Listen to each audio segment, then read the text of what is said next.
Hey everybody, it's Kneecap here, and welcome to This Week in WoW for the week of February 1st. As always, we'll get started with the Mythic Plus affixes off the bat. This week we have Tyrannical, Bursting, Volcanic, and Tormented. Again, that's Tyrannical, Bursting, Volcanic, and Tormented. Pretty darn easy week this week. Volcanic's kind of a joke. Bursting with no fortified mobs isn't too bad, especially if you just do, hold W as they say and just go through the dungeon one pack at a time. Pretty darn easy week. Good week just to farm out keys.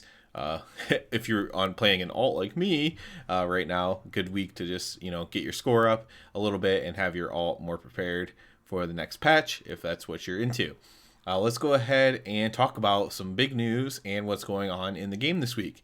So I think I'd be remiss. You know what? Let's start with the smaller news first. Let's just get that out of the way. This week we do have a Skirmish bonus event going on. Good way to get honor. The PvP brawl for this week is Deepwind Dunk. We also have the Lunar Festival going on. I actually discovered that I actually do not have the achievement for the Lunar Festival, so I will be playing through the whole thing before it ends and possibly put up a video about that, my experience with it, because I didn't realize that I never actually completed the whole thing before. Towards the end of the week, we'll have two more events starting up. The Darkmoon Fair will be starting up, as always, on the first Sunday, now that that's fixed. There's a little hiccup there in January. First Sunday of the month, Darkmoon Fair will be going on. Again, professions, experience, reputation, toys, pets, mounts, all kinds of fun things to do at the fair. Hopefully, they continue to update the fair and continue to make it cool. If you didn't see, they are adding a little like a Dance Revolution type thing, I believe, to the fair in 9.2. So at least they are keeping it in mind. We'll also have the Love is in the Air event starting up, so everyone has a chance to get there. I think they changed the name from the Love Rocket, but whatever the mount's called now for the Love is in the Air event, that'll be starting up at the very end of the week on Monday. So have a couple weeks to try to get that done. So that's actually quite a bit to do. Lunar Festival, Darkmoon Fair, Love is in the Air Festival, and then whatever else you're doing in the game normally. But we actually have big news that overshadows all of that. Actually, two big things that we'll touch on that came out. I do this video the day before, so it came out today. But yesterday, as of when this video is live. And that is, the two things are trying to remove the boosting from the game, and then the cross-faction end game play. So like cross-faction raids, cross-faction PvP, cross-faction Mythic Plus, stuff like that. So that's instance content, basically, that's not done through random matchmaking. So like random battlegrounds, random dungeons, that would be still, as of now, faction locked. And it's probably coding reasons, honestly. But other things that you form the group yourself to do, that would be open to you doing across faction. So I'll talk a little bit about that. First, just to mention the boosting thing again. This is just cracking down on boosting communities. So if you don't know what this is, if you're a casual player, you might not even know what these are. But boosting communities are basically people who kind of want to have high-end gear, but don't really have time or the care, or don't want to be social, or whatever their reason is. Might be looking for someone to run them through something for some gold. And basically there's these communities that form to fill that need, and they run it like a business essentially. And now what normally happens is, after one of these things becomes very successful, there ends up being real money trading, which is actually bad.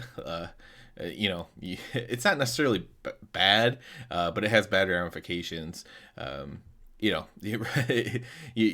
want to be swindling people, basically working for you for gold, and then you make real money. That's just not. It's not. There's something that just feels wrong about that to me, at least. Maybe other people disagree, but anyways, it always ends up leading to real money trading. Then, of course, on Blizzard's end, they don't like that either. I'm sure there's ramifications for them legally as well in that case.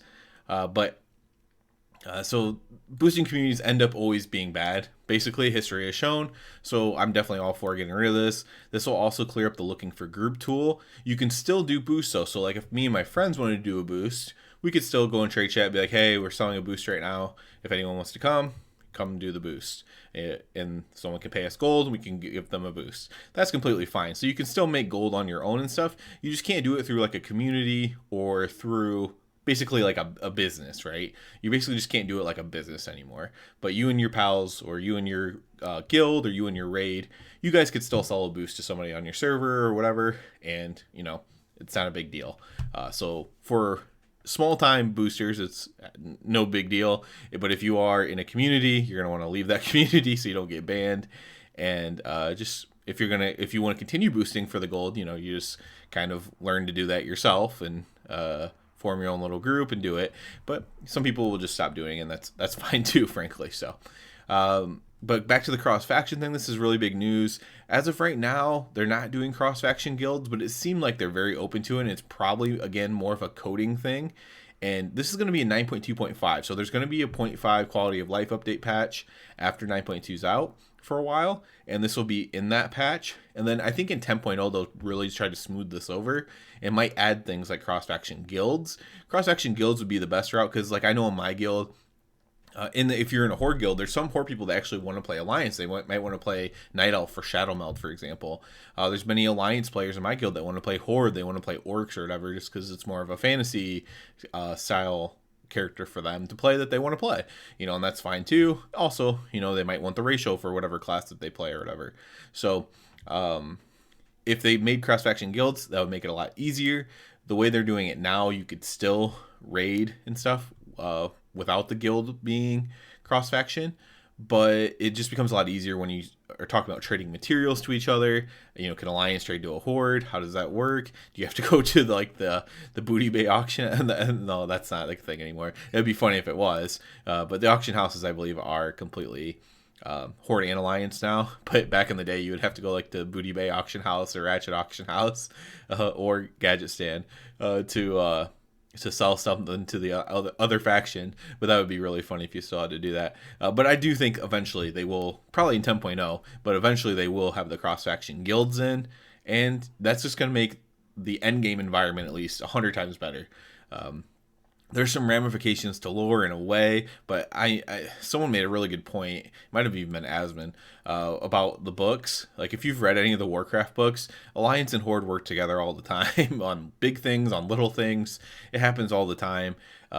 So forming up to defeat a raid together or to defeat a dungeon with an epic boss at the end and stuff like that it's just pretty much par for the course, frankly.